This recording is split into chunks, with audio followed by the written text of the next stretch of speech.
Monday, May 8, 2023 Orono City Council meeting. I know all council members are present at Council Member Crosby this evening. We always start with the Pledge of Allegiance, so I invite you to stand and please follow. I pledge allegiance to the flag of the United States of America and to the republic for which it stands, one nation, under God, indivisible, with liberty and justice for all. Thanks for that. Next on the agenda is the approval of agenda. There's no public hearings today, but we do have public comments. And on that approval of the agenda, we will approve all the consent items and with one vote. And I'll go through the consent items before we vote on it, so if there's something you'd like to have taken off, just raise your hand. So anyways, we'd like to take a stab at consent tonight. Okay, I can do that. I'll make a motion to approve the consent agenda as written, and I would also add number 22, which is the Long Lake Fire Department Woodbridge. I'd like to pull a couple off consent tonight. Okay, which ones are you looking for? Number 13, number 14, and number 15. And what was that last one? 13, 14, 15, sorry. 15. 13, 14, 15.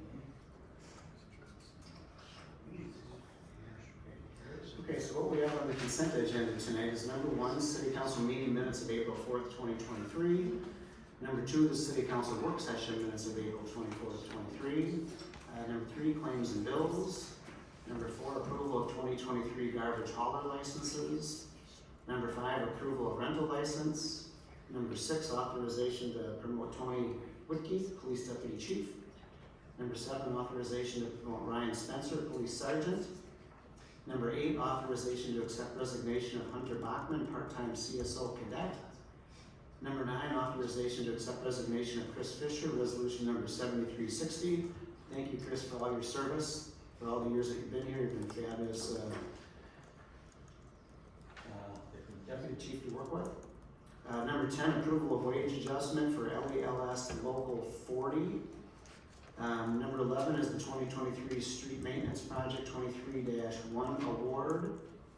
Number 12 is emergency water main bypass and new water main installation at the Coffee Bridge. 13, 14, and 15 we'll take off and put those under the community development report. We'll do those in order. My apologies that number 14 is not need to be pulled, it's 13 and 15. Okay, so 13 and 15 we will pull off and do them in order. Number 14 is LA 23-8, David Charles Designs, David Weber, 1340 Vine Place. Variance is resolution number 7362. Number 16 is LA 23-15, Swanson Homes, 3017 North Shore Drive, preliminary plat, resolution number 7365. Number 17 is 23-16, Carolina Cano-Garnica, 2160 Wayzata Boulevard West, conditional use permit, resolution number 7366. Number 18 is appointment of Parks and Planning Commissioners, resolution number 7367. Congratulations, Michael Huddy, as our new Park Commission member. And resolution number 7368 for Ted Schultz, our new Planning Commission alternate. I don't know if I see Ted here tonight. And 19 is appointment of 2023 seasonal employees V4. Any of those items anybody would like to have taken off consent tonight? Mr. Mayor, was it 22 also added? Oh, I'm sorry, yes, we added number 22, which is 2022 Long Lake Fire Department Northridge. Any other comments there from the audience? Okay, seeing none, I have a motion. Do I have a second? Second. All in favor, say aye. Aye. Okay, well, that'll take us to our community development report, and we'll start with number 13, which is LA 23-2, 1449 and 1475 Shoreline Drive Vacation, resolution number 7361.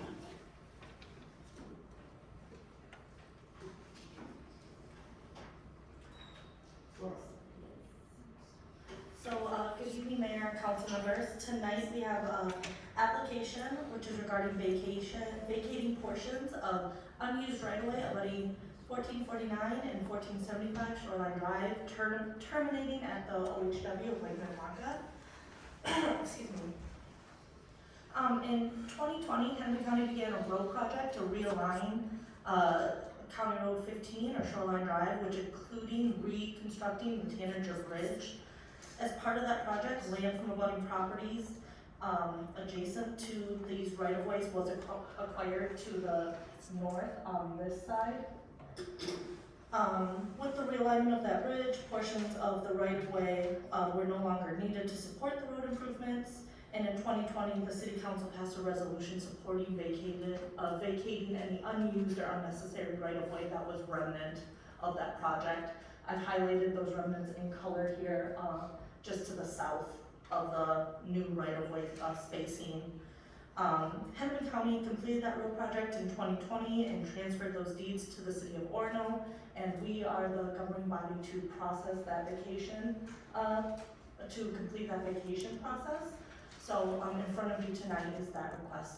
I'd be happy to answer any questions or provide any clarification. So in layman's terms, what that really means is those properties can't get moved to where they're been committed to or anything else before they go to us first. That's the process. It has to go to us and then we actually move them to where they're supposed to go or we're committed to. Yep, I believe so. Okay. And I know Councilman Benson had a question on this. It's just, I just want clarification, you provided it. So it's important to me when I see, vacations of right away to just understand and be able to hear your explanation. So thank you for that. And it sounds like this was something that was in the works for several years and it's essentially exchanging or giving back land that was given up during that process, that construction. Yep. Okay, fair enough. That's all I need, thank you. Okay, so want to make a motion? I'll make a motion to adopt the drafted approval resolution LA 23-000002, 1449 and 1475 Shoreline Drive vacation, resolution number 7361. Motion? Second. All in favor, say aye. Aye. Note that passes 4-0. Okay, that'll bring us to number 15, which is LA 23-19. AS Designs on behalf of William and Marta Mellon, 1340 Shayward Road, variances, resolution number 7363.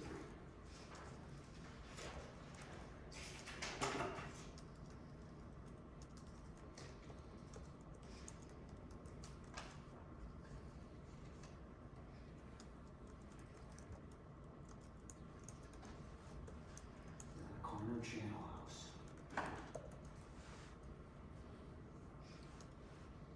Thank you. The subject property is situated on the north side of Coffee Channel and is almost entirely within the 75-foot lake setback.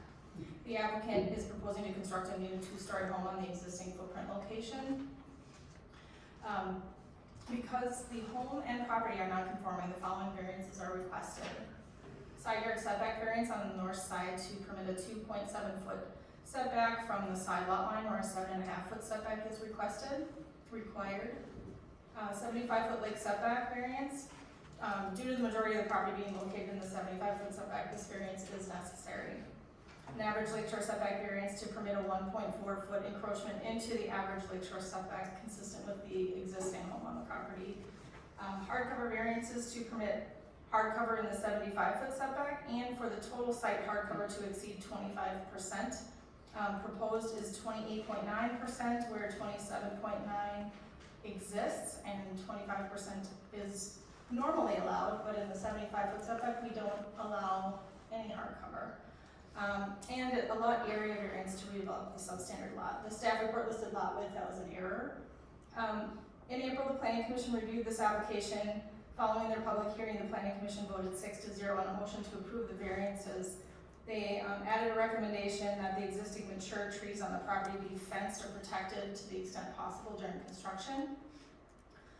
Comments from the public were received and were included in your packets for the record. Staff recommends approval.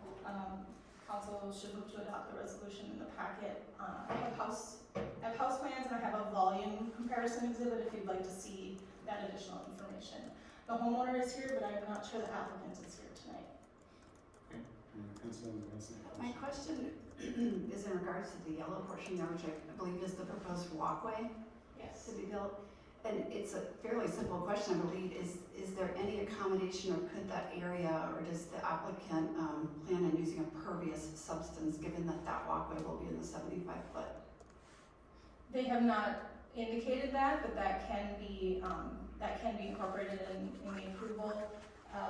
Typically, within the 75-foot setback, there is no credit for using pervious materials, so they didn't propose that. The idea was simply to think about, just extra runoff or whatnot, as opposed to an impervious substance. Understood. That was my only feedback or thought. I know we've had issues in the past, just over the years, just talking about impervious versus pervious materials, and over time that they become impervious because they fill up with sand or salt or just debris that falls from the They sky. do require maintenance. Right, That's this one of the requires concerns. maintenance, so there's no guarantee that what you put in today is gonna be actually what happens, is really corresponding to the ground again tomorrow, but I understand the question. I didn't know if anybody else had any questions for Melanie or if the applicant was here, or the homeowner. So you're not the applicant, you're just, The homeowner, okay, but Councilman would have to do that. Oh, okay.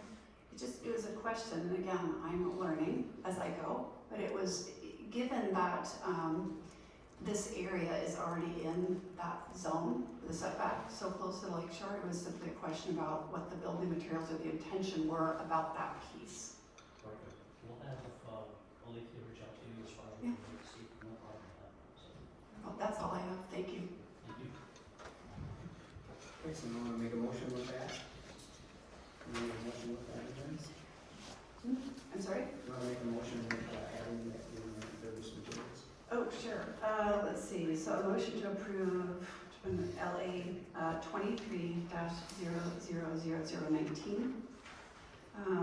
AS Designs on behalf of William and Marta Mellon, 1940 Shadywood Road, variance is resolution number 7363.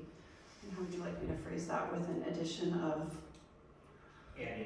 Adding or pervious substance to that, To the yellow to shape? the yellow shape or the walkway area?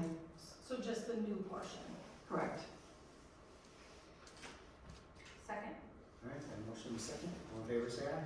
Aye. Okay, no, that passes 4-0. Thank you. All right, well, that'll bring us to number 20, which is LA 22-58. Matt Tierney, Shorewood Properties, 2305 Bayview Place, PID 17-117-23-44-32, address unassigned sketch plan. Thank you. The applicant is requesting non-binding feedback on this request to rearrange the lot lines of the properties in order to create two more uniformly shaped lots. The proposed change will result in 2305 Bayview Place, shown as the green lot, gaining land, and the unaddressed property, the red lot, losing land. The change results in the creation of a new nonconformity, and because of the new nonconformity, the boundary line adjustment does not qualify for an administrative approval without prior approval of a variance to address this nonconformity. Staff finds the existing configuration to be awkward with the L-shaped lot wrapping around the 2305 property. Both properties are currently non-conforming, although the proposed configuration includes the need for variances on each lot, lot width for the red lot, and lot width and front yard setback for the green lot. The orientation proposed may make more sense based on the increased buildable width for the red lot. It increases from 60 feet to 74 feet and results in a more standard lot shape for both lots. At the April meeting, the Planning Commission reviewed this application, provided general support to create the more usable lots. They discussed the potential challenges with topography and grading on the lots, particularly with the red lot. Planning Commission directed the applicant to apply for lot area and lot width variances in conjunction with an administrative subdivision exception to move the boundary lines rather than a plat. Staff recommends directing the applicant to apply for the variances and an administrative subdivision exception. Further, staff recommends a conceptual building footprint and proposed grading plan be provided for the red lot as part of the variance application. While no formal action is required tonight, council is asked to provide non-binding feedback regarding the proposal and indicating what could be supported and also identifying any challenges or variances to be addressed with a formal land use application. The boundary line changes could be a accomplished in one of two ways, as I stated before. Both do require submittal of a practical difficulty analysis as there are variances involved. The first is the variance application with the subdivision exception, or a preliminary plat, including the identified variances plus final plat. Council should discuss these options and provide the applicant with direction with their next steps. I don't think the applicant is here, but he may have sent a representative this evening. That's all I have for information. Any questions for Melanie? Melanie, if the first option, you do a variance, if the variance was granted, then you would do the Yes, administrative. if the variance is granted, we can then proceed with the subdivision exception, which is the administrative boundary line adjustment, and we would record those So just to in line.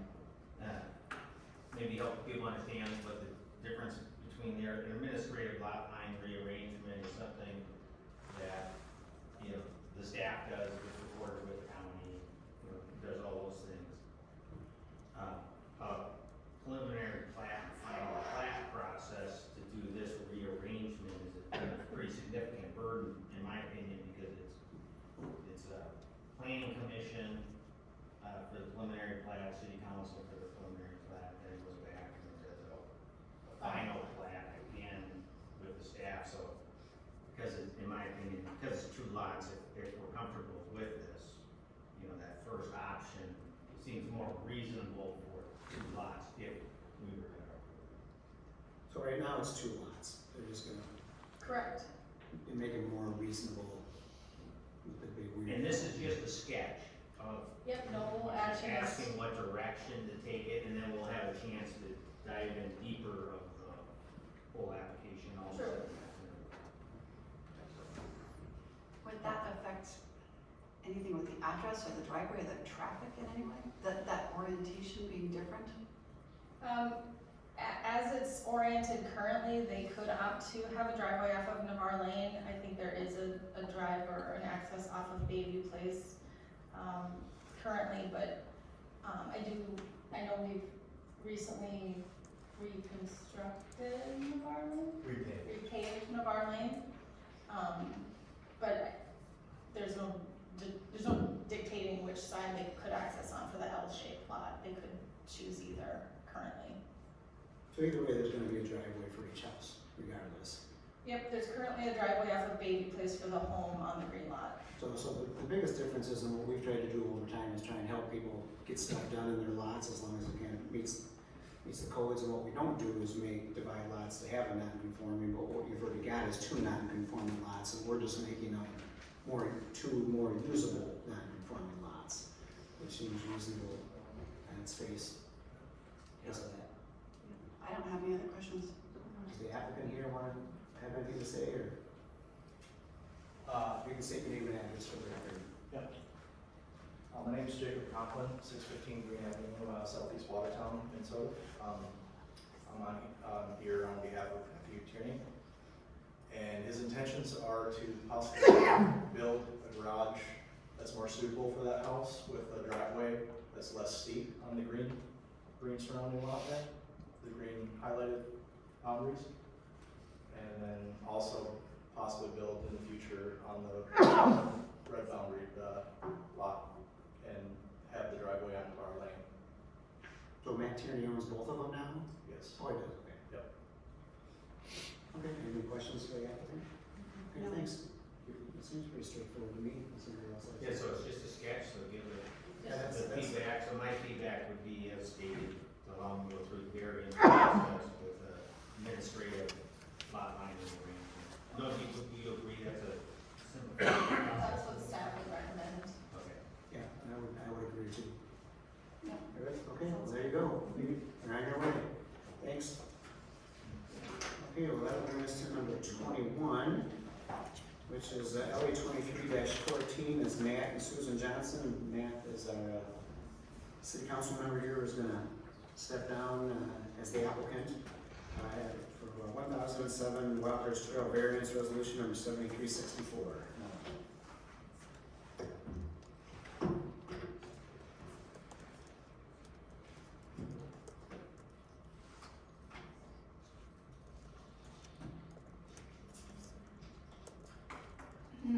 application is for the to-be-created blue lot as shown. The applicant is proposing to redevelop the blue lot with a new single-family home. The undeveloped rights-of-way surrounding the properties were vacated in December of '22. The applicants have also applied for an administrative boundary line adjustment to subdivision exception to combine and rearrange the 3 PIDs, resulting in the layout shown with 2 lots.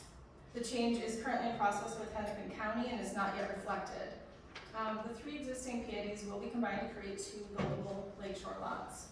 The existing home at 1003 Wildhorse Trail on the red lot is planned to remain. Council should treat the lot configuration as existing for this analysis. The orientation of the adjacent lakeshore property to the north at 4455 West Branch Road and the home on the red lot result in the average lakeshore setback line bisecting the blue lot somewhat in the middle. The applicant is requesting an average lakeshore setback variance or waiver on the blue lot to allow construction of a new home up to the 75-foot lake setback. In April, the Planning Commission held a public hearing. Following the public hearing, the Commission voted 6-0 on a motion to approve the requested variance. No comments from the public were received on this application. Staff recommends approval conditioned upon the Hennepin County accepting the subdivision exception with the proposed lot line rearrangement, creating the blue and red lots. Tonight, the council should consider adopting resolution 7364. You can answer questions if you have any. Okay, so basically what he's doing is he's combining a bunch of lots to make the red lot really big. And by doing that, the average lakeshore setback line moves backwards because where the lot is next to blue that isn't combined yet is a lakeshore lot, right? I guess it. Well, you've got another slide, if I remember right, that shows what the lakeshore, what the lots look like now before they combine. Okay. This one? No, that they're combined there. I'm not sure. Yeah, there it is. That shows you. Is that right there is the way it is This now? isn't the current configuration. Okay, but what he's going to do is because the red one is its own PID, right? There are 3 PIDs currently. They're not arranged like this. But the blue, it's affecting the blue PID.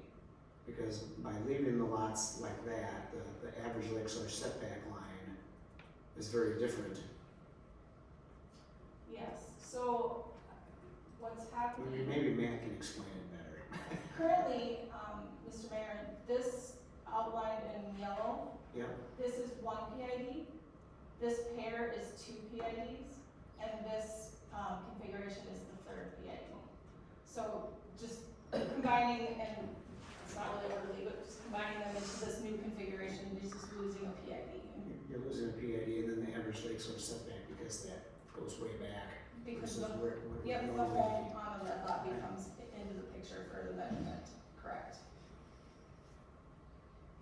Any other questions for staff? Otherwise, we have the applicant up here as well. So I'm sorry, I jumped the gun. you really excited to talk. I'm not sure it's gonna be very, I can only imagine what's coming our way.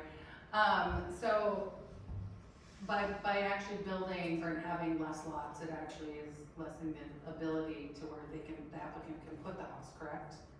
Yes. And the home that's on the red lot as it's designed right now is not a lakeshore lot, so that he's making that he's bringing that into the equation for the average lakeshore setback. Okay. Yeah, by combining them, it makes it a lakeshore lot, which is what is changing the average lakeshore setback. True. So he's basically getting penalized for combining properties essentially. And we've done this with Mooney Lake where we had, I don't know, 8 or 9 or 10 houses in very undulating lakeshore where we established the building zones up front, because if you build one first or build one second, it impacted where you could build the other houses, and some were pushed way back, and you would almost make them non-buildable, so we had to set that up ahead of time, so you didn't have to worry about who built first, who built second. And with the Dayton property, we did the same thing, because his house was, I don't know, 500 yards back or something, so we had to adjust those kind of things. And even just down the street here in Wildhurst, kind of right when you come off 19, you had those two properties that we had to adjust the building lot because of the same problem of the filled-in pond that came in, it was still wetland. So we've done this a whole bunch of times to make sure that the building area makes sense based on the weird linear nature of the waterways that we have kind of going on there, so. Correct. So I have a few questions. Is the outline or footprint indicated there between the green line and the white line, is that where the building or the home is going to go? For me, Matt, you can answer that. Yeah, so that is, so when we met with the architect, started putting some plans together and started placing it on the lot, well, you gotta figure out where you can put it, so that is, that's a 75-foot setback. It's consistent with, if there was 3 lots, which was the other illustration, if I went to 3 lots, that's where the house would be. So you can see, if I changed it to 3 lots, the green line again is the 75-foot setback. The other lines that would be governing, which is the average lakeshore setback lines, would all be lakeward of the 75-foot. So in that illustration, Melanie, could you change it back to the opposite, the other one? So in this illustration is in the blue lot, which is the one that we're considering tonight, is that footprint where the home is going to be built? That we Yes. see? That's it. So my next question is, where are there building plans that we could take a look at as part of this application? I didn't submit building plan. Okay. There typically wouldn't be building plans, so that's why It's just, I understand there's an application and then we have to go through the process of how many days is it, Melanie? we have a What- 60-day timeline to review. So once an application comes in, we as the city have to process that request within 60 days. Once it's complete, yes. Okay. And there's enough information as it stands in order to process this request for In this, staff's opinion, in yes. staff's opinion, okay. Here's what I'm gonna offer, so that's the exact footprint of where the home is to be built, but we don't have plans, is that correct? That's the proposal. Yeah, it's not the exact, but I mean, that's where our preliminary plans with our architect, we sat down and we were putting it on the lot, and we'll build the house to, conform the lot to where is it gonna be, is the question we're trying to get answered. Okay. I think it's just, my comments on this would be, I think it's fair to say as a member of council, this application would get higher level scrutiny than maybe a different one. And also regarding the right-of-way that was vacated last year, there's also a higher level of scrutiny. So my preference would be able to see building plans before approving this type of variance. That would be my thoughts on this. I don't have any other questions. I just prefer to see the building plans as part of this application for this adjustment or variance. Well, my preference would be treated like every other resident, because now I'm on this side, I'm a resident, I should be treated as, I shouldn't be penalized. If you're gonna be treated like every other resident. Hey, would you, this is not your time to talk. I'm just addressing that singular point, is, I just want to be treated. You were given free land, free rights of way, that not every other resident gets that. Sir, can you please I hold understand. yourself? Yeah, Please well, hold you know yourself what, and how speak about up. he not sit up there and lie? So, Melanie, I understand that there's enough information to process this request. I think it's fair to say that when we're looking at granting a variance that is close to or right up to the 75-foot setback, from my perspective, it would be ideal for a future plan to be able to see the plans of where this home is to be built, because a proposal is not the same thing as plans, or an idea or a sketch with an architect is not the same thing as understanding and not continuing where the building's gonna go. Well, that would penalize anybody who comes forward, because what you're saying is you're gonna make them spend a whole bunch of money, which we've never done to anybody. You do that all the time. Sir, you are out of line. My goodness. Can you just pipe down for 1 I'm minute? not out of line, you guys You are. are. You're on order. On board. Yes. So as a point of clarification, Melanie, we've never asked for building plans ahead of granting a variance. We have, yes. Okay. We typically do, and depending upon the variance, it's more important to have those plans for a certain type of variance, for complete plans than another type of variance. And I don't, again, and I'll say it again, I'm new to this process, but again, and we can go forward with this, that's fine. I don't have any other questions, that's my feedback, and that's the question I have is regarding the building plans, that's it. Well, I will say, when we did Mooney Lake, when we did Dayton's, when we did Wildhurst, nobody required plans, they had building envelopes. Yep. That's For the all they had, development. because you don't know who's building there. You don't know when you get into design what you find, or construction, or anything else, and it would penalize anybody to have to do that, which doesn't make any sense. We're trying to make things easier for people. And the average lakeshore setback line, when you go back together when it's 3 lots, is actually almost, I mean, it's in the water, basically, the average lakeshore setback line. So to say that, combine them, do less houses, and we're willing to preserve all the way back to no closer than 75-foot setback, seems like an easy one based on all the other ones that we've done in the past. No, I agree that combining, I understood that the lots were combined to decrease that idea of density in the area. That's not under debate. It's simply the idea of understanding where this home is to be built on that property with regard to that setback. So that's it. That's all I have.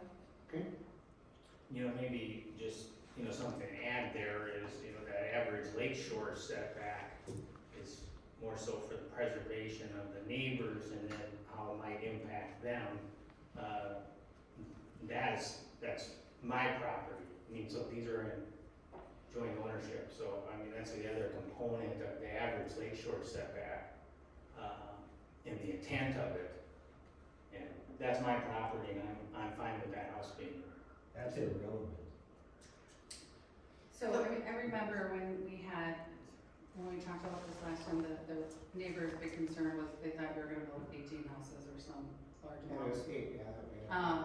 So I think, can you go back to the other slide with the 3?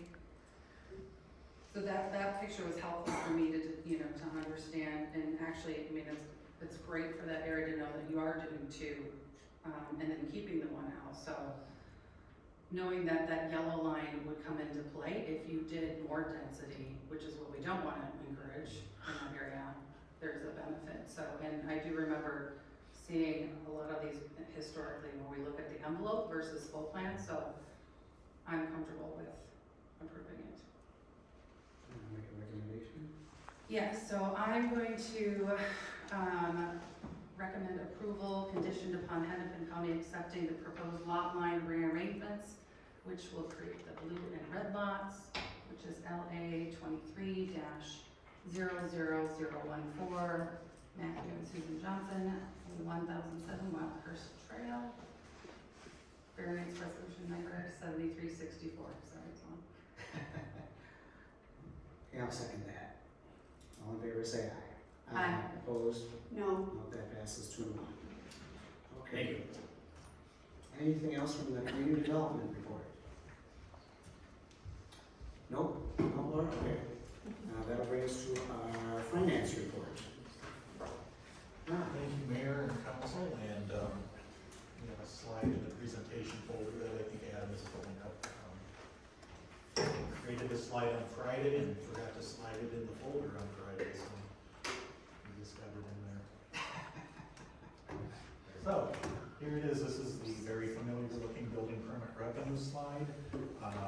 And I'm happy to say we're a third of the way through the year. And if you look at the far right-hand corner, we're basically a third of the way through budget for building permit revenue. The good news about that is the first 3 months of the year, or first 4 actually, are the 4 slowest months of the year. So for us to be at 33% of budget already is a very good sign for that revenue line item on an annual basis. And that's all I have for that slide. If anyone has any questions about building permits, I'll forward them to Laura that back there. Otherwise, I do have a couple other updates. One is, a while ago, you guys approved us moving forward with the SIP protocol to replace our old copper lines. We hoped it would be done by now, but I believe it'll be done in the next week. We have it set up, we have it tested, we're just waiting for some firewall settings to be adjusted. We didn't have audio, so we could make a connection, but we couldn't hear anyone. So that's just opening the right port on the firewall. And then an update on something that you guys might not be aware of. We're in the process of changing our domain from the lovely ci.orono.And.us. Right now we actually have our official federal government authorized domain name of OronoMN.gov. So much shorter, much less dots. And we tested out Dave Klitsky, and my emails were set up under .OronoMN.gov today, and it works just fine. So you guys, within the next week, I believe, will be able to use your email address. It'll still be your first initial, last name, but it'll be OronoMN.gov instead of all the CIs. So what does that do to all of the other emails that come in with CIs? If people still use your old email, it will automatically be forwarded to the new email. I would suggest that when you send emails then that maybe you put down under your signature block, if you have one of those, note saying, hey, my email address has changed to, the new email address. But if people use the old one, it will automatically be forwarded to the new one. And then if they reply to one of them sent from the new email address, obviously it'll go to the new one. Eventually, that will extend to our website, where if someone puts in www.ci.orono, they will come to the city website, but in the future they could just do OronoMN.gov and go there. Part of that's being driven by the federal government. They're actually encouraging strongly municipalities and county governments and state governments to go to the .gov. There's a little more security in .gov. Right now, anyone can go to a domain register and say, hey, I want, whatever, I want OronoMN2.org, and they could register that. The federal government takes care of the .gov domain. It's CISA, which is, don't ask me what that stands for. I look it up and then I forget right away, but they actually confirm that we're an existing government, and like you contacted Adam, why is this group contacting me, wanting me to talk to me? That's part of the verification process that we are an official government. It's designed to give the public a more secure knowledge that it's a legit email, it's a legit website, because phishing has become a huge problem in the world. So this is an attempt to let people know that when they communicate with the .gov. So do we have to do something different on our computers or our phones that we've already got all this stuff set up? No, but it should be really seamless to the end user. So we see new business cards. Just when we will change it on your business cards. And that's all I have at the moment. All right, any questions for Matt? I have a question, and it's probably related to what's coming up next here, the fire department report, but I'm wondering if you could address the issue with the bonding for the building, the bonding for the public works building that included $3 million for fire, and where that currently is, the $3 million. Sure. December of 2021, we sold $16 million of capital improvement bonds as part of the supplemental capital improvement plan that was approved as part of the bond sale. $13 million of that was designated as being for the new public works building, and $3 million of that was designated to be for the fire department.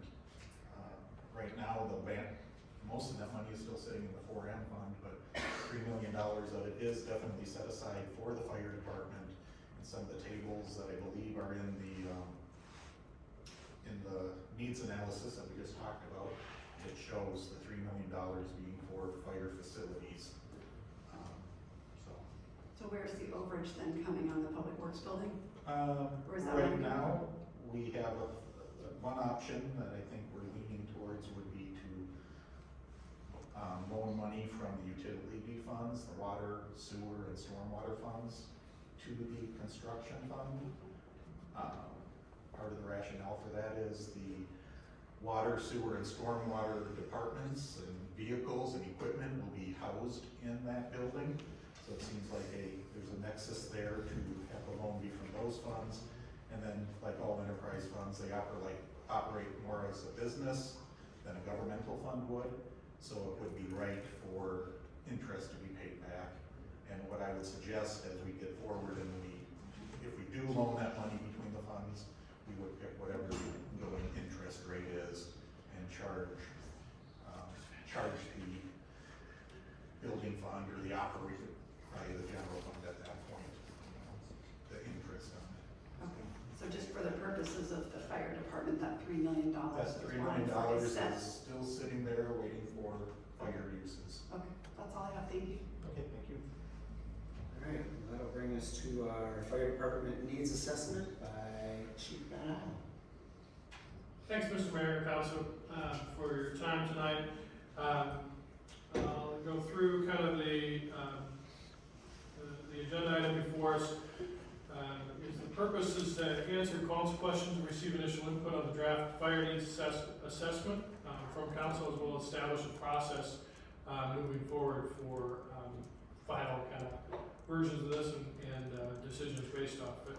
In 2021, the city of Orono notified the city of Long Lake that we'd not be extending the fire service agreement. Following negotiations for the transfer of the existing fire department to Orono Patrol were unfruitful. In September of 2022, the city council passed a resolution of intent to establish the Orono Fire Department.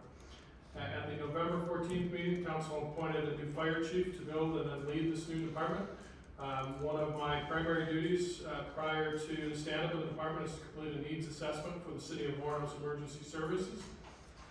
At the February 13th meeting, council directed staff to complete this by June 12th. Over the past several months, staff in consultation with the fire negotiating committee prepared the needs assessment. Staff's reviewed it with the city council at the work session tonight. A copy of that needs assessment is in the exhibits. So the timeline kind of moving forward as we look at this, we did tonight's council meeting, we would accept written questions on the draft needs via the city website from May 9th to the 18th from community members, and then we would put those into the packet and address those in the presentation on the council meeting on the 22nd. We would also take some written comments from the 22nd to June 7th timeframe. Probably get those in the packets also, and then at the June 12th meeting, look for kind of the final report, the presentation, and guidance on moving forward. So, before you is kind of a process for input from our residents or the community. As you can see, the timelines up there too. So, the process, at least from what kind of staff has kind of gone through with the negotiating committee. Obviously, establish a comment form on the city's website to facilitate these written comments received by the close of business, as we talked about for the May 22nd meeting. At that meeting, we would give opportunity to provide personal input to the city council, filling out some comment cards ahead of time. The mayor would then establish a time limit for that comment period at the 22nd meeting. Staff recommends about an hour. Staff would prepare the needs assessment public comment form. Residents wishing to speak at the council meeting can fill that out. Mayor then could use those forms to call residents up. The intent of the form is provided in order of the process. The written comments of the form will be available on the website until close of business on June 7th. Staff recommends proceeding with the fire department needs assessment. We would need some direction on the draft needs analysis, and we would be looking for some timeline adoption, as paragraph 3 is listed, for the public process and the fire needs assessment.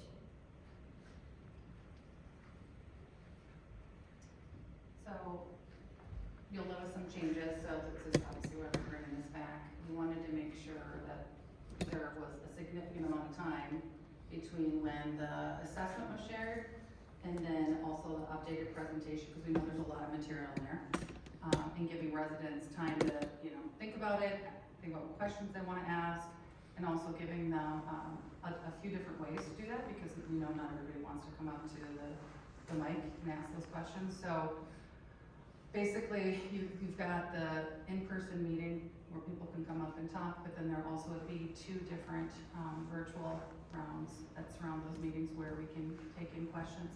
I think the one question I had for us on that is, once we get those questions from residents, are we going to, not are we, but is staff going to take those questions and kind of bucket them to the most common questions and feed them back here? What's the proposed process for that? Because I don't think it was clear in here.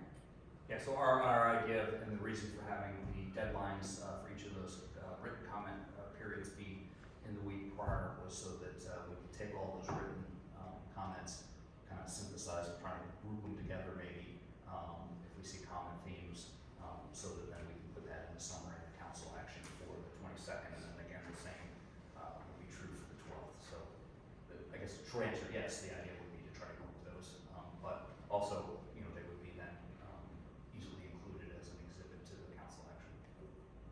Cool. I have some questions if everyone else is done. Go ahead. Yeah, I'm just wondering if you can articulate in the most general terms possible what needs to be fixed about our current system of fire service delivery. Who are you directing that question to? To you. I'm sorry. To you. Absolutely. I think what really needs to be fixed about our current fire system is that we don't have a sustainable model for the future. That's the biggest thing right now. Whether it's capital, whether it's our firefighters, the pay-on-call model, response times, there's just kind of a list of things that need to be fixed. And I think we're in a better position to be able to lead that change. Has that been the case for some time, that we've not had a sustainable model for the future? Has that been a reality for some time now, or is this new? The paid-on-call model has been kind of one of those models that is going by the wayside as we move forward in today's time, yes. Okay. And another question is, how many outside agencies, individuals, municipalities, fire chiefs, folks at the state did you consult as part of this draft? I couldn't venture to guess how many people that I talked to about. I didn't see that they're named. I saw some references, but I'm just wondering who in general, where the data was collected from. The data, most of the data has been collected from the Long Lake Fire Department, because it is about the Long Lake Fire Department in the city of Orono. But I've sat down with the Minnetonka Fire Chief, the Chanhassen Fire Chief, the Excelsior Fire Chief, Plymouth Battalion Chiefs. I mean, just having conversations about if you were setting up a fire department, how would you set it up, and what would be your thought process moving forward, and what are the models that are sustainable, because they use models that are currently not just the pay-on-call models. And did you ask any of those other fire chiefs if they are themselves starting up their own stand-up departments? They all have their own departments. They have their own. Did you consult with anyone who does not have their own? I'm not sure the question. The Sure, fire chief that models. doesn't have their own fire department, I'm sorry. Yeah, have you consulted as part of this draft analysis with any municipalities that are currently a JPA or shared model? The Excelsior Fire Chief. Okay. And he gave thoughts on this? These are all great questions, but what's in front of us is just approving the process of how we go through it. And, maybe the right time to ask questions after they actually give the presentation and present this information. We, just so everybody knows, we had a work session prior to this. We saw the draft of the presentation that we're gonna get. Staff has solicited the council to ask questions in between that next time, give some feedback to that to add it in. And so I think for the purposes of what we're on, item number 23, we're just talking about approving the process to get the information out so we can all ask questions, be prepared to ask them, and hopefully you'll take the opportunity to actually ask him in advance some of these questions so he can integrate it into his presentation, so we have all those answers available at our next meeting. I think that's the intent of the process is laid out here. Yeah, I understand. The reason I'm asking that is mainly to understand over the next few weeks, what other direction I may indicate I would like to see more information gathered. Do you know what I'm saying? If you haven't already asked certain other cities for input or information, or it's not clearly spelled out in here, that would be one of my questions, is who else you might be able to speak with, is what I'm getting at. So I'm trying to understand who you've spoken to put this together. Yeah, I completely understand. So, if there's anybody that you want me to talk to, just please let me know. We can add appendix of who was consulted if you like. I think that's appropriate, because I know a lot of other people in other cities are struggling with the same issues, and I think understanding where you've been and where you think you're going, it matters who it is that you're consulting with, whether it be locally or on the state level.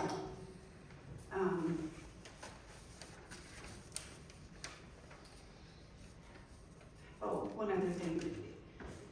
Chief VanEyll, do you see a benefit to an open forum for discussing this issue with residents? I think that's what the process is trying to give, absolutely. Okay. No. Well, Yeah. I don't see it. I see that there are periods of time, you know, a week here, 2 weeks there, where it's written comment or stuff on the website or whatnot. What I'm not seeing, at least in what's before me now, is an open forum. And I just I don't think that's the purview of what the chief's job is to figure out if he needs a public forum. That's right, From you're the one council. denying The it. city council, we have You're made the the one same denying it. decisions, and that's our decision up here. It's not inappropriate. I don't think a question. Sure it is, you can give his opinion.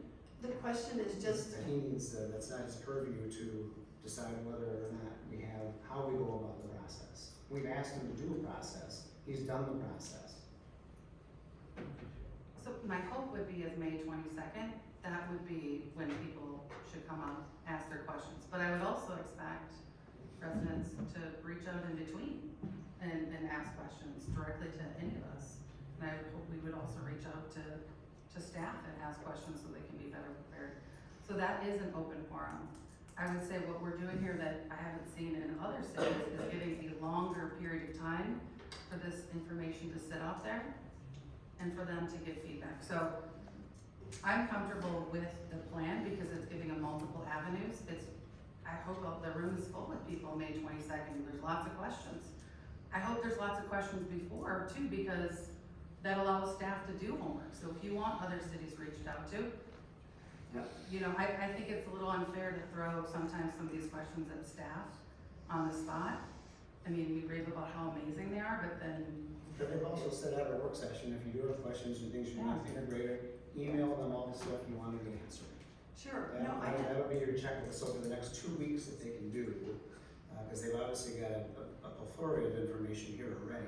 And if they need more, or you'd like to see more, or have a question, I think that's the time to get that done. But right now, this is talking just about the process, like Councilmember Johnson says, of the process of doing our next meeting for the residents to hear what they. my point, and I am not trying to in any way surprise you or put you on the spot here at all. The question is simply that while there are multiple avenues that are offered, or I guess I'll call it a patchwork of emails, questions, comment cards and such, what is not being addressed here, and I believe what there's been an interest for is more of an open forum or a dedicated time that does not feel like it's regulated to 2 or 3 minutes during a regular council meeting, which gets long. So my question was just simply, do you see a benefit to that? And that's fine. If you don't, that's fine. It's just simply a question. I see a If you're benefit comfortable with to this. getting comments from our citizens, which is what we're trying to do with this process, yes. Absolutely, Councilmember Benson. Okay, do you see a difference in the type of communication that's laid out here versus an open forum? Is there any difference to that in your opinion? Yeah, I think this one is better. You're actually giving the information ahead of time and people can prepare their questions and come ask them. Rather than just hitting them with a presentation one night and making your decisions from there. Okay, that's all I need to know about that, thank you. All right, well, I think this is a great input process. Keep it reasonable in terms of writing your questions, thinking about them, keeping it orderly. So I'd make a motion to adopt the timeline at paragraph 3 in the public process at paragraph 4 for the fire needs assessment. I'll second.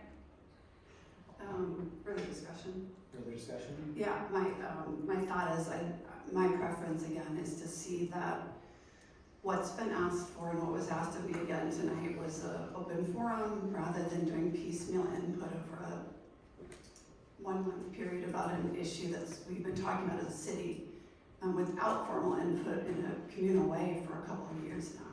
I think to me, it feels like the least that a city could do for its citizens, given the impact, given the questions, given the confusion, given some of the rumors. I don't see a downside to that, so I would prefer that be a part of this timeline number 3, even if it means pushing out that June 22 meeting, May 22 meeting, even if it means pushing out things a little bit further. I think that would go a long way to instilling goodwill and a sense of understanding within the community, which from every reading I've done, and again, I'm no expert in fire, clear, consistent communication with the public is one of the key tenets of fire service and certainly changing fire service. So that would be my input on the timeline. Okay, we have a motion and a second. All in favor say aye. Aye. Opposed? Nay. Well, that passes 3 to 1. Okay, we're moving on to anything else from the fire department, chief? The ladder truck is back, it has new tires, and hopefully we can get it, wrapped here pretty quick with some new logos and stuff on it. We're working on a new logo for the fire department, utilizing Scott Spinks, who did some graphic design before he was a paramedic, so hopefully we can bring some of that stuff back. And those are the fun things to work on, so. That's about it for us. All right. Thanks. Soren's back. City Attorney report. Mr. Mayor, Council, I don't have any report at this time. All right, now over to Adam for our city administrator engineer report. I don't have anything separate. We do have the approval of the work session draft agenda. The only change to that is for the May 22nd work session, looking at doing retaining wall discussion in part 2, which is a continuation from the previous retaining wall discussion. How much time do you think we need? An hour, or I think a half an hour suffice, or? I think, based on kind of the beginnings of the questions we got last time, I think it would be best to plan the whole out. Yeah, I think, okay, full hour. Do you need a motion? Need a motion? I'll make a motion to approve the next work session draft agenda as proposed. Second that. All in favor say aye. Aye. All right, now that passes 4-0. Anything else? No. All right. Well, that will bring us to our public comments. And this is an opportunity for the public to address the council. The council will not engage in discussion or take action on items presented at this time. However, the council may refer issues to staff for follow-up or consideration at a future meeting. Speakers should state their name and address at the podium for speaking. And if you can manage to not swear or personal attacks, that would be great. Thanks. Jim Elder, 195 South Browner Road, Orono. This report, this needs assessment, is a well-structured, well-researched document. I compliment Chief VanEyll on it. It has a lot in it, and it's a lot to unpack. However, it raises more questions than it answers. And answers is a word I have not heard in this discussion about the open forum. We're allowed to ask questions, but nobody has promised that they'll give us answers now. And I think that's an unfortunate structure. First of all, the first statement made, at least among the most significant core statements made by Chief VanEyll, is his hope that the negotiations, the impacts between Long Lake and Orono can be resolved such that Orono becomes the owner of the fire station, or a new shared agreement is reached. And this is what you've all been working on and haven't made much of progress.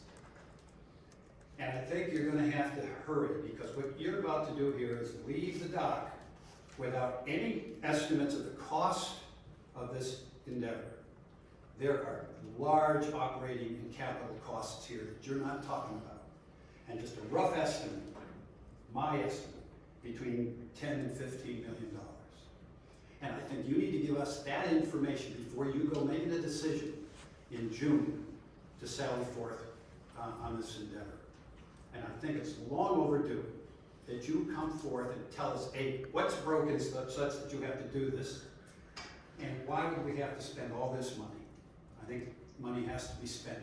But I do not like the fact that you're not getting it to us. There's a troubling statement in the needs assessment that Orono intends to, in the next few months, transfer the control of the Navarre fire area from Long Lake to Orono.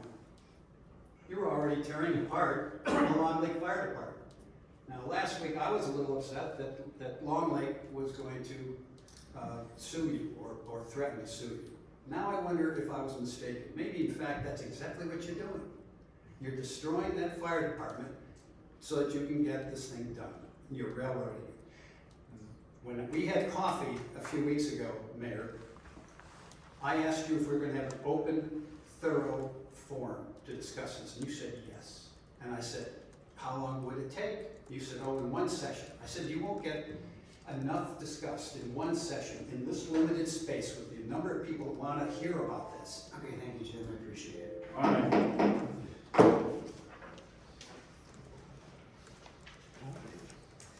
Nancy Branningham, 3185 County Road 6. I have attended every meeting and work session of the Orono Council since December of 2022, and I have learned an awful lot. One of the first things I learned was that in 2022, Orono decided to end our contract for fire services with Long Lake. In November 2022, Long Lake held a public hearing to inform citizens about fire service issues. Mayor Walsh and Councilman Johnson were both in attendance as numerous Orono citizens stood up and expressed their hopes that Orono would do the same. On January 9th, 2023, I stood before this council and made the first of my 3 requests for a public hearing in Orono. Many others have also done that. Councilman Johnson responded to my request in January by saying he didn't think it was his job to inform citizens about what was going on. Rather, citizens should come to meetings and find out for themselves. I disagree with Mr. Johnson's understanding of his duties, but he was right about one thing. Citizens of Orono should come and see what's been happening at Orono Council meetings. Here are some of the things I've learned since December. Number 1, the time for citizens' comments has been cut from 5 minutes to 3. Number 2, Mayor Walsh sent an offensive video to a local business owner. Every council meeting now ends with a deeply disturbing display of bad behavior by both parties. Citizens have requested that council take action for the sake of restoring peace. Council has shown no willingness to do so. Number 3, Councilman Richard Crosby has connections to the Proud Boys. Their leader was convicted of sedition last week for his role in soliciting and inciting violence against Congress on January 6, 2021 in order to overturn the results of the 2020 presidential election. Number 4, this council has granted right-of-way vacations of city land to both Councilman Matt Johnson and Mr. Robert Erickson, a sitting member of the Planning Commission. 3 former mayors of Orono who were concerned about these transactions have requested that the Attorney General and the State Auditor investigate.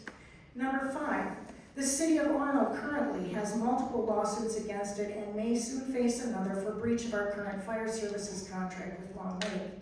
Number 6, 8 former mayors of Long Lake and Orono are opposed to Orono's current course of action regarding fire services. They have notified Orono by letter that they believe this move is an expensive way to tamper with a public safety service that is not broken. Number 7, all the towns around us are working with their neighboring cities to form fire districts. Mayor Walsh feels Orono is big enough to go it alone.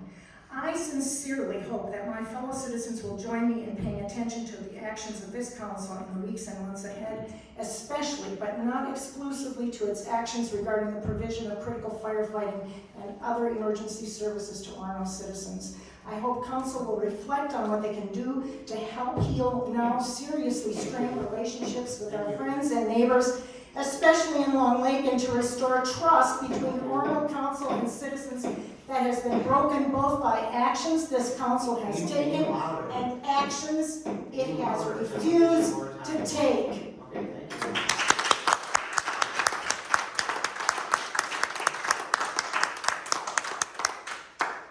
Thank you. Henry Branningham, 3185 County Road 6. I sincerely hope that my fellow citizens will join us in paying attention to the actions of this council in the weeks and months ahead, especially but not exclusively to its actions regarding the provision of critical firefighting and other emergency services to Orono citizens. I hope council will reflect on what they can do to help heal now seriously strained relationships with our friends and neighbors, especially in Long Lake, and to restore trust between council and Orono citizens that has been broken both by actions this council has taken and actions it has refused to take. And I will add that this process you just approved is not what's been requested. What are you afraid of?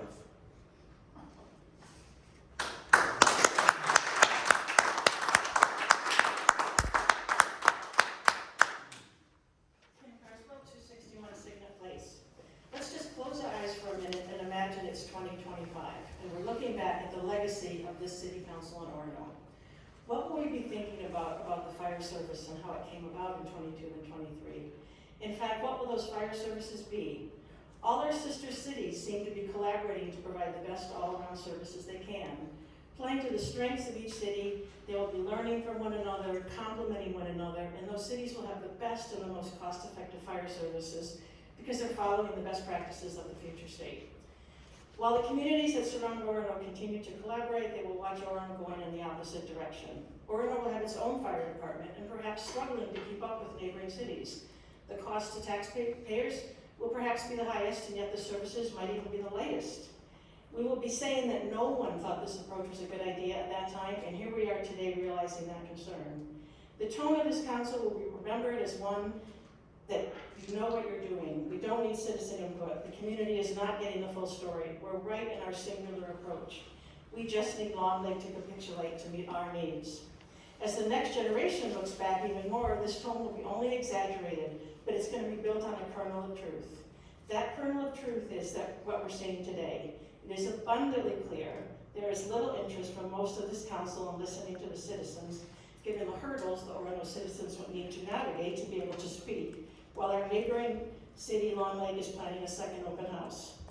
Or the story could be one of open collaborative partnerships like Loretto and Hamill coming together, or perhaps working with Long Lake, Maple Plain, and St. Bonnie. Might Orono shift their position to embrace this trend for the benefit of our citizens? This approach suits Orono best when it comes to financial sense, operational efficiencies, and community goodwill. Over time, the legacy of this council will be revealed as how it navigates this important duty. Thank you.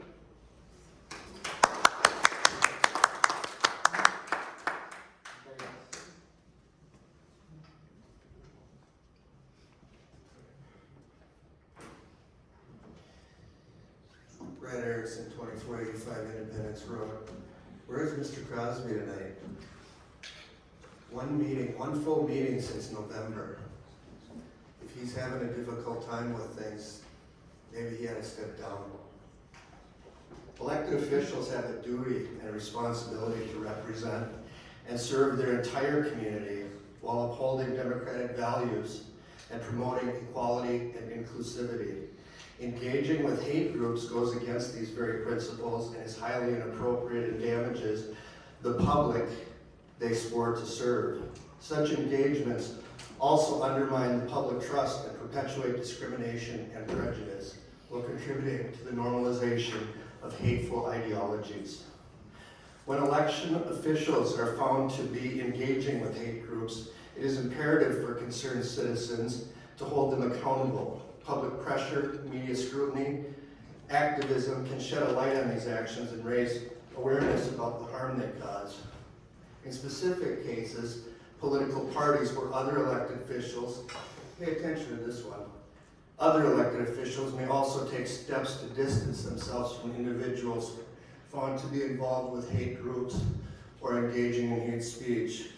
It is crucial for communities to foster an environment that rejects hate and intolerance, and elected officials play a vital role in setting an example through their words and actions, and need to be held to a higher standard. Therefore, it is important to support leaders who uphold principles of inclusivity, respect, and equality for all members of the community. Moving on to the chairman of the Minnesota GOP's response to my emails to him regarding the videos you sent me. The Minnesota Republican, he viewed the video. The Minnesota, and that's David Hahn, by the way. The Minnesota Republican Party rejects any comparison between mask mandates and the Holocaust. Because the Holocaust was such a unique and terrible event in human history, I would also like to point out that the Republican Party of Minnesota last year at the state convention adopted a very strong statement condemning anti-Semitism and supporting the state of Israel as the ancient homeland of the Jewish people. He also says he is not familiar with the United Spot, which apparently you're familiar with, and whatever it is. It has nothing to do with the Minnesota GOP, and I'm speaking for, I'm reading him, quote unquote. I do not know Mayor Walsh personally, and I do not know what his political opinions are. As you may know, local elected officials are nonpartisan, and even though the mayor may be a Republican, he was not endorsed to be a mayoral candidate by the Republican Party, has no official position in the party, and does not have authority to speak for the party. Anybody else who would like to come up tonight? Your future is sealed in the party. Yeah, you may want to go with an independent party or something. Sealed. Hi, Jane Delaney, 1315 Woodhill Avenue, and I have one big question: why won't you listen to us? After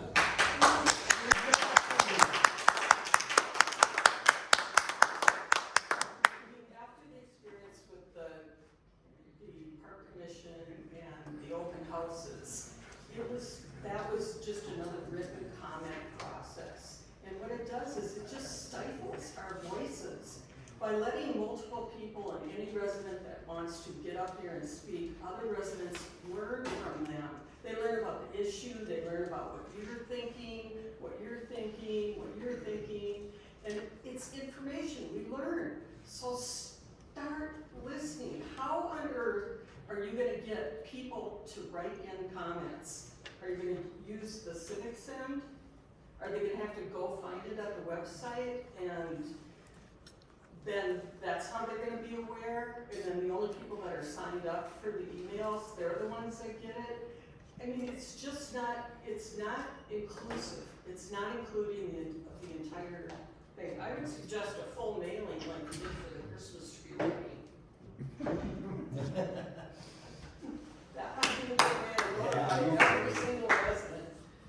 Okay, I mean, please listen to us. Thank you.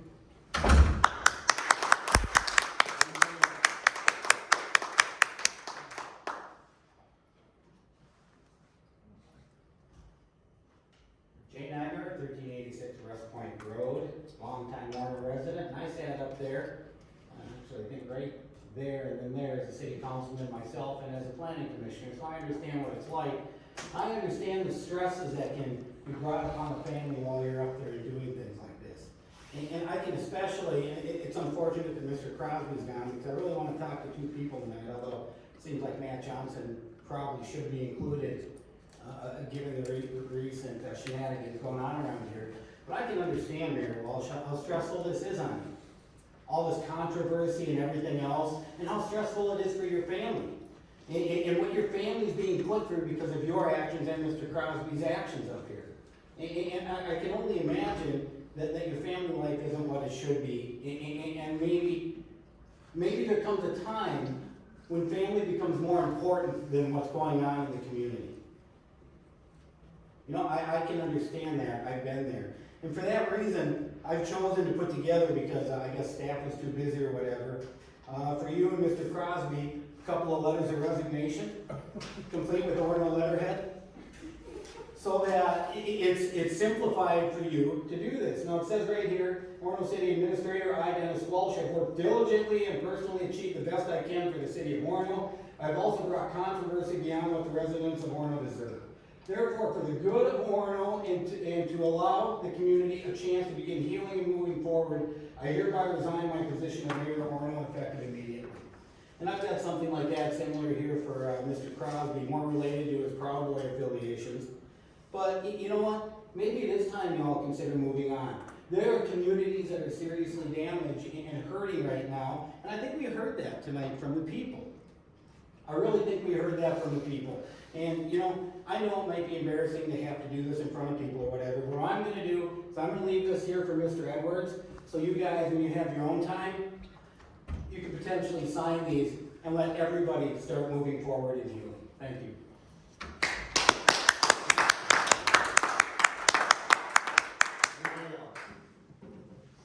Okay, seeing none, I will bring it back, close public comments and to the mayor council report. Councilmember Benson. Thank you, Mr. Mayor. I just want to say, start by saying I appreciate hearing all the comments tonight, and as is typically in fashion, with me anyway, when there are direct questions asked during public comment, I intend to answer those. So if I've not made that clear in the past, it's my intention as a council member, when questions are brought before council during public comment, that I plan on emailing or getting a hold of people about those. I don't consider them rhetorical unless it's clear that they are. I want to share, this is going to be, I'm going to talk about fire tonight because that's kind of what our work session and one of our items on the agenda was about tonight. So tonight I do want to focus on fire during my comments and let everyone know here that I had the opportunity last week to attend the Future Fire Services Planning meeting. I want to give a little bit of context about what this meeting is, because between all the different discussions on fire, it's easy to get lost in the weeds about which meeting is for what. So I am doing my best to be very clear when I talk about a certain meeting, what the context of that meeting is. For a small explanation of this group, Future Fire Services Planning Meeting. This group was formed beginning in about 2021, beginning of 2021, and the mission was to find the best path forward for fire services in this area to create a future fire service plan. This is not a public meeting. It's attended by elected officials, fire chiefs, city staff, some paid on-call firefighters in the surrounding communities, and I believe there are maybe 10 or 11 of those communities. Meeting notes are kept, they're not official minutes, and these meeting notes can be shared with the public according to the Medina city administrator who shares them out, and he shared them with me for the last few years. So I went back to January in 2021, and at the first several meetings that this group had right here in the area, the state fire marshal's office was present, and he acted as a guide in the first few of those meetings to be a resource for cities, because we're not the only one who are grappling with the issues of fire service and where to go with their services into the future. Something that caught my eye in one of those first meetings was this. There are too many fire departments in the state of Minnesota. So other districts were already in the process of merging back in 2021, and that trend is continuing today. Hamel and Loretto just merged to form the Western Suburban Fire District, and in fact, their new fire chief of that district, Western Suburban Fire District. Again, that's the combination of Hamel and Loretto. Chief Jeff Luer, I hope I'm pronouncing that correctly, will be the full-time chief for this newly formed district. And he was actually in attendance at the meeting last week as well. and gave the opportunity for folks in the room to question him about some of the challenges that he faced in 22 months of forming a new fire district. So the relevance of this information I want to talk about tonight is this. Back when this group first was formed in January of 21, the mayor of Orono decided at the outset of that meeting that Orono would not be participating in this group. So the notion of a shared district was something, I suppose, that it was believed would not benefit the city of Orono at that time. So there was no needs assessment done at that time, or evaluation, anyway, to my knowledge, that went into that decision. But the decision was made that Orono, as a city, would not participate in the future fire services group. So this is important because one of the first things that was identified as an obstacle in this group for efficient, future-minded service was the participation of elected officials. It's right there in the meeting notes. So what they're wanting to see statewide is folks like myself or other council members or mayors come to the table, be included, ask questions, represent the concerns or the issues they're grappling with, and really come to the table prepared to participate, to not put it off. So since January of 2021, our city administrator, Adam Edwards, has sometimes attended these meetings along with maybe one or two other council members. But we've essentially, as a city, been absent from the table by our own choice as a council. So I personally would like to see that change, so I will be continuing to attend these meetings. The next one is a few months out. So in addition to sharing information and providing updates, this group also, which I think is great, addresses rumors routinely as part of its meeting agenda. So these meetings have become a place for city officials to get together, share information, and dispel any myths or rumors that are circulating in the community. And that's vital because fire services is something that's essential. And when municipalities are at odds with one another for reasons that maybe they don't need to be, it's important to kind of clear the air. So I really do appreciate that that's become standard at those meetings. So Chief Lauer last week gave a wonderful presentation on the 22-month-long process where Hamel and Loretto combined to form this new fire district. And he explained to the folks in the room that the state fire marshal's office, the state auditor, and legislators for the state of Minnesota are actively supporting cities in an effort to reduce duplication, create more efficient practices, coordinate services for effective practice, and also reduce costs. So the state of Minnesota is actively pursuing the notion of shared service going forward. That is the future. So he referenced multiple studies by a group called ESCI, or Emergency Service Consulting, that have been used by municipalities considering changing their fire service. And so there are groups out there, again, to help support municipalities with these very delicate and complex issues. There are also financial incentives available to encourage cities to think more strategically about how they provide services to their residents, and Chief Lauer had a lot more to say to that. I want to tell this council in particular that Chief Lauer really did graciously offer, and he said it several times, that he would be more than happy to come here to Orono City Council and to share the process that he went through, which was not always easy. As he said, I think, I don't want to misquote, but not always butterflies and rainbows, I think is what he said. That he and his city, in the city of Hamel, experienced during that time. It was not easy. So the notion that it's a smooth ride, maybe not, but he feels confident at this point that people are on board, costs are controlled, the service is excellent, and he has a lot to share about that. So I think that's something to consider, is entertaining him here in the future.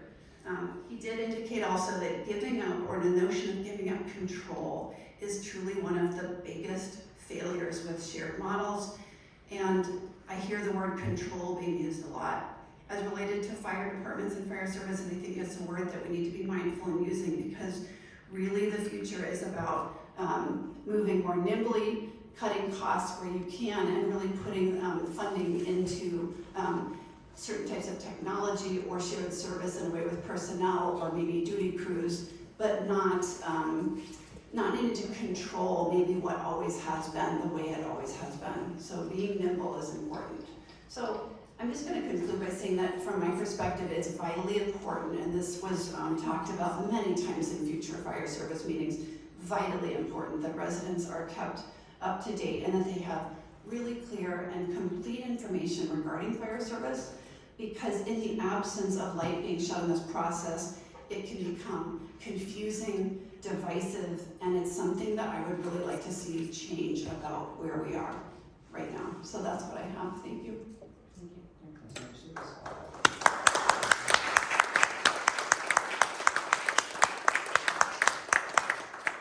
So, yes, which can continue a little bit on what you're saying and kind of go back to what Jim said. So, the devil is in the details with the district, and you were right, you are owed the dollars. You need to see exactly what it's all gonna cost. And I think before we start making accusations about tearing the department out, let's keep in mind, nothing's been decided, right? So you've seen the assessment. You started a fire department. You took the fire chief. Jay, I mean, Jay, just please one second. Well, they quit ignoring facts and documents. Jay, so Hey, you've these seen, folks, say his name. so you've got the fire assessment, and there's gonna be a presentation in 2 weeks, right? Already we provided feedback that we wanna understand what the total cost is, right, for all of those options. And we want you to see what that total cost is too, because you're right, you deserve to see what it costs, I wanna know what it costs. And as we dug into the district model, I was a little taken back with what that would cost for Orono residents. And that's why I'm glad that you guys are gonna see those numbers. And we wanna hear from you, does it make sense to add duty crews? Because there'll be a cost there. And that's what we're hoping we hear from you. So, come to the meeting, ask questions, reach out in between. I can't speak for everybody up there, but I'm more than willing to meet and answer them. If you've got questions to staff, please ask them. You know, we wanna make sure you've got a very robust presentation, right? So you're getting those, we've already shared tonight that it wasn't, some parts weren't clear to, Councilmember Benson and I. So we wanna make sure we get a very thorough report that gets a lot of those questions answered. On another note, we have been meeting on Hackberry. I talked to staff. The top 2 concerns that we thought would be going into it are, what we're hearing is parking and water. We've got another meeting tomorrow, hoping to get more feedback, and we'll share that broadly with the group. But it's not surprising if you go over there after a rain, it is like a pond, so it is a little swampy. And if you drive by on any night where you've got multiple activities, parking is tough. We did ask the question, it was Gordy Stouffer and I, is it that bad where you want us to cut back on some of the activities there? And that was not something, at least at that one, that they were interested in, but they definitely want those 2 things fixed. So that's tomorrow at 5 at Hackberry, so that's all I got. Okay, Councilmember Johnson. Just to add on to, one of the questions, I think the reason we're asking for the questions is to answer those questions. So when you submit a question and be part of our discussion and provide those answers, and getting them in advance puts us in the best position to be able to answer those. The question was brought up at just, how well are we going to advertise this so everybody knows that it's going on, and I'm open to, the suggested mailing. I mean, we'll have staff decide, but I think, we're taking this amount of time to give people time to know what's occurring and being a part of it. There's been some question about what's the best way to be a part of it. And what we're doing and proposing is because that's what we believe is an effective way to get everyone's feedback and make a good quality decision. I've been a part of this fire conversation for, a considerable amount of time. I've learned a lot. There's more to learn, but the reason for doing an Orono needs assessment, and that's exactly what it is. What does just Orono need?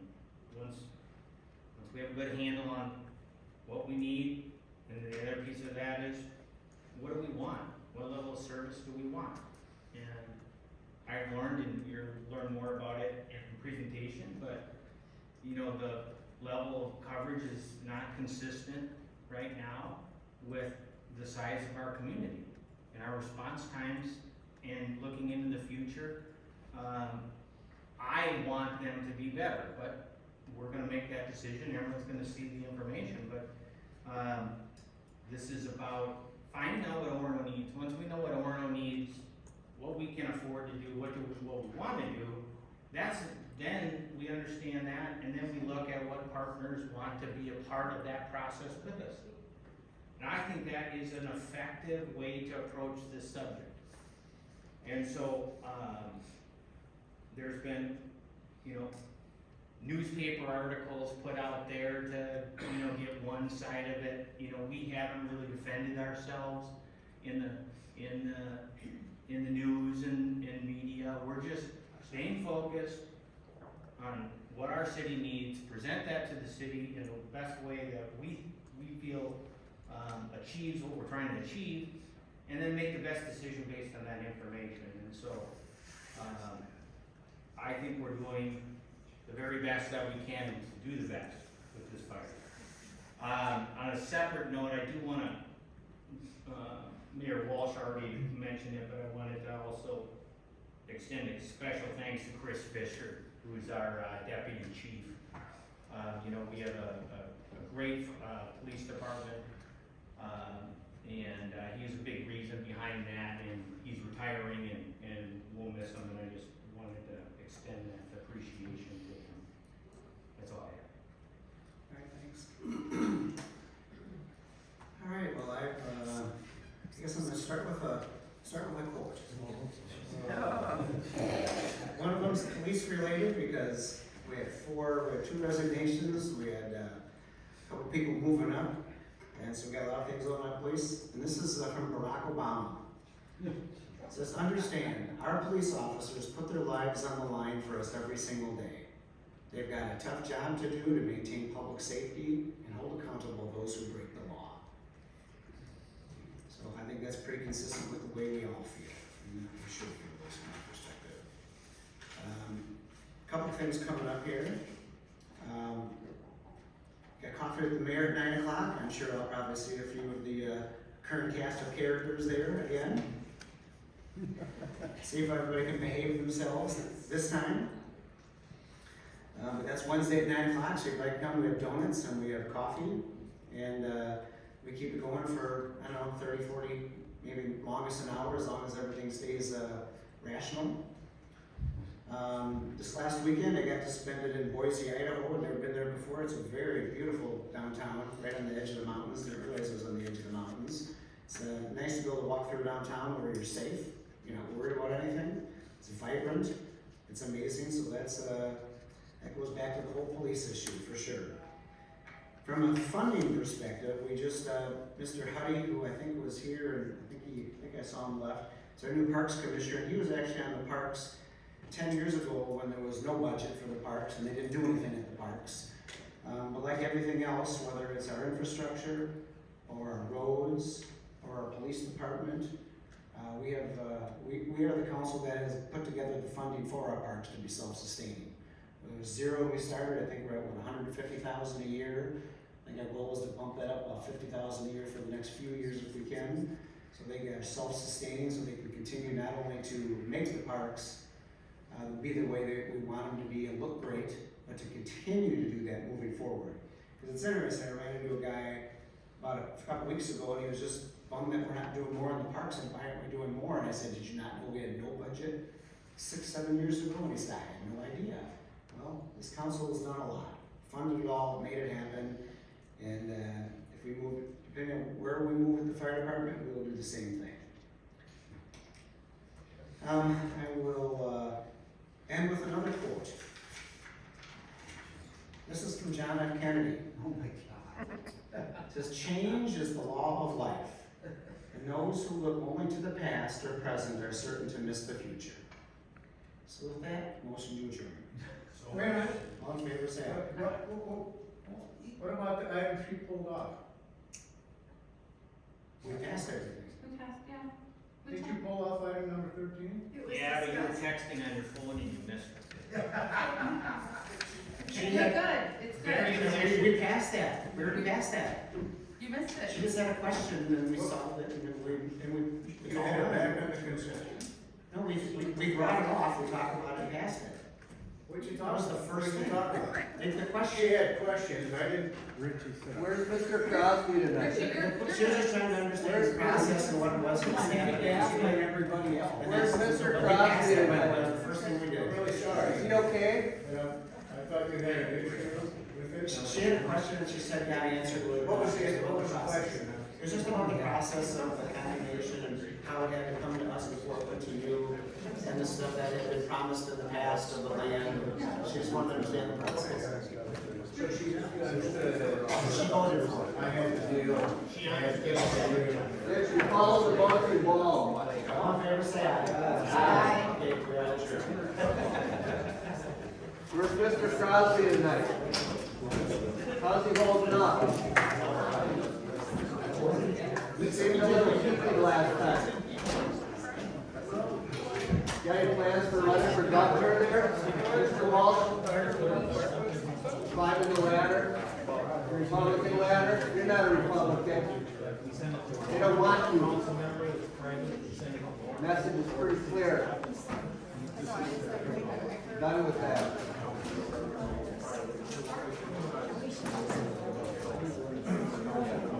Why do we need an officer here? Why don't we have the Proud Boys protect us like they did down at the governor's mansion?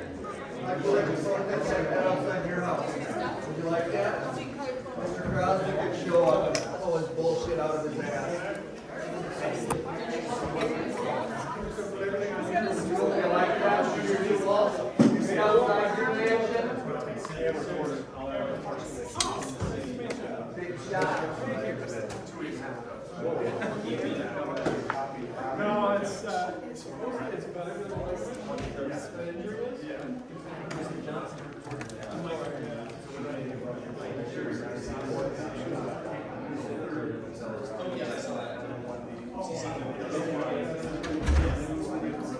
I just don't want to get this in between, but we need another 15.